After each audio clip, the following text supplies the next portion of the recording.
नमस्कार और tax bye Harshal में आपका स्वागत है। आज हम लोग जीएसटी के एक बहुत ही इंटरेस्टिंग ऑप्शन के बारे में बात करने वाले हैं। एक ऐसा ऑप्शन जो खास तौर पर छोटे बिजनेस के लिए बनाया गया है। जी हाँ, ये है जीएसटी कॉम्पोजिशन स्कीम। अक्सर जो छोटे बिजनेस ओनर्स होते हैं उनके लिए नॉर्मल जीएसटी की जो कॉम्प्लिकेशंस हैं वो एक बहुत बड़ी परेशानी बन जाती हैं। सोचो ना, हर महीने रिटर्न्स फाइल करना, टैक्स कैलकुलेट करना काफी झंझट वाला काम हो जाता है। लेकिन इस झंझट का, इस कॉम्प्लिकेशन का एक सॉल्यूशन है। तो चलिए आइए समझते हैं कि आखिर ये कॉम्पोजिशन स्कीम है क्या चीज और इससे फायदा कैसे होता है।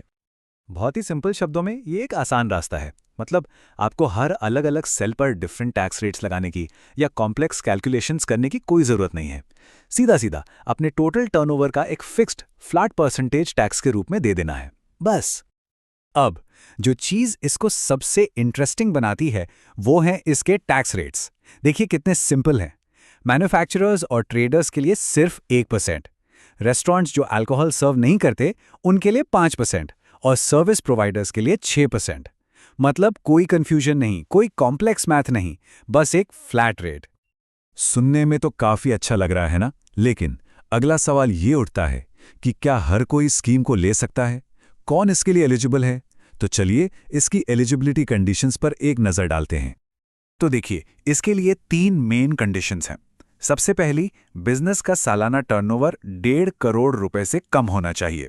दूसरी शर्त, आप जो भी बेच रहे हैं वो सिर्फ अपने स्टेट के अंदर ही बेच सकते हैं। और तीसरी, आप ई कॉमर्स प्लेटफॉर्म्स के जरिए माल नहीं बेच सकते, क्योंकि ई कॉमर्स सेल्स को इंटरस्टेट माना जाता है और वो इस स्कीम में अलाउड नहीं है। ठीक है, तो एलिजिबिलिटी समझ आ गई। अब आते हैं सबसे जरूरी हिस्से पर, इसके फायदे और नुकसान।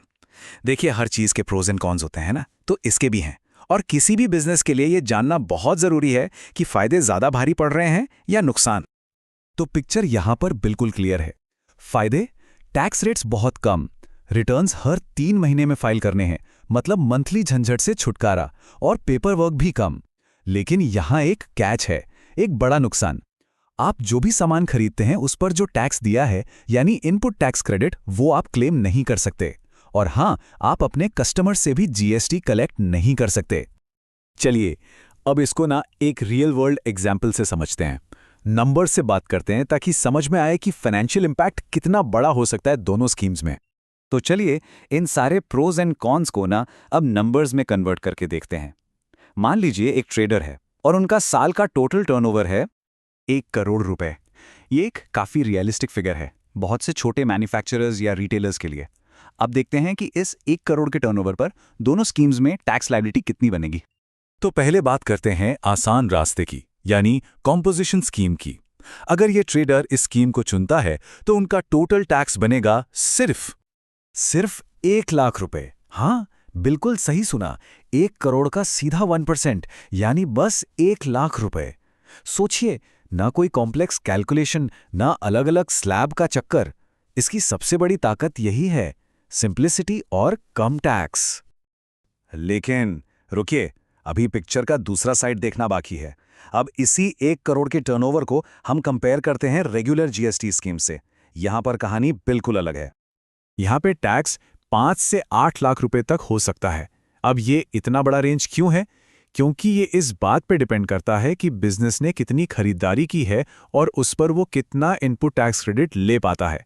लेकिन सोचिए, वर्स्ट केस छोड़ दीजिए, बेस्ट केस में भी दोनों के बीच का डिफरेंस कितना ज्यादा है। तो इतनी सारी इंफॉर्मेशन और नंबर्स देखने के बाद अब आते हैं फाइनल सवाल पर। आखिर ये स्कीम किसके लिए बेस्ट है? किसे इसे चूज करना चाहिए?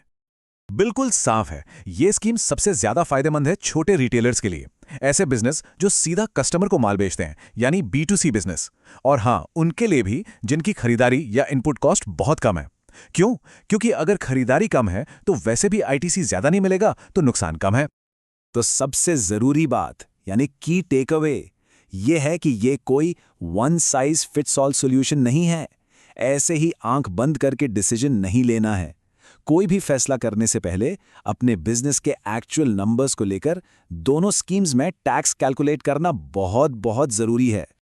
तो आखिर में एक सवाल जो सोचना चाहिए, आसान रास्ता अक्सर अच्छा लगता है, सिंपल चीजें हमेशा अट्रैक्टिव लगती हैं, लेकिन क्या आपके बिजनेस के लिए ये आसान रास्ता सस्ता भी है? इसका जवाब आपके अपने कैलकुलेशंस में ही छिपा है।